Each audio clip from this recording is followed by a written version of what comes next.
कल की मैच की बात करते हैं तो वैसी थी में जब केकेआर ने टॉस जीता और केकेआर के लिए यह मैच जीतना बेहद महत्वपूर्ण था और उन्होंने टॉस जीतकर मुंबई इंडियंस को दिया। मुंबई इंडियंस की शुरुआत बेहद खराब रही, 4 विकेट के नुकसान पर 48 रन मारा। वैसी स्थिति में मुंबई इंडियंस जैसे तैसे कर 148 रन मार सकी, लेकिन जब कोलकाता खेलने उतरती है तो वैसी स्थिति में कोलकाता की शुरुआत भी अच्छी नहीं रहती और अजिंक्य रहाणे कुछ रन मारते हैं।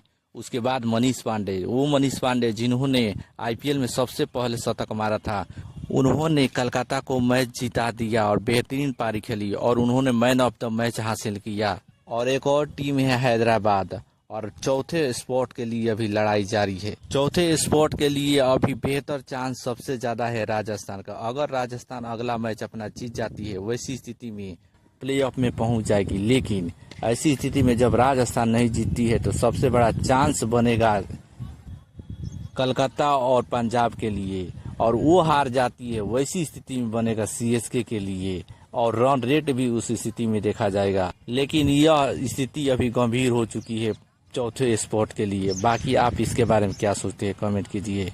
आप बता सकते हैं कि टॉप 4 की चौथी टीम कौन हो सकती है और किस टीम की पहुंचने की संभावना सबसे प्रबल है।